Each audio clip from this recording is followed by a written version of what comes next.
আজকে মদ খেয়ে এসছি, কাউকে কিছু জানাতে দিতে হবে না, নয়তো বাড়িতে কেউ আমাকে থাকতে দেবে না।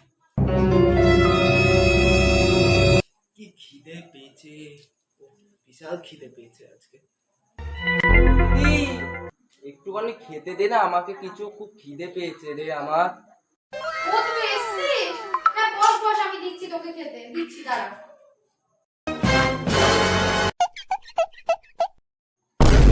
এই যে ভাত, খাবার নিয়ে আসছি, এই নে, খা। খাবার নিয়ে এসছিস? আচ্ছা রাখ রাখ রাখ, খাচ্ছি আমি।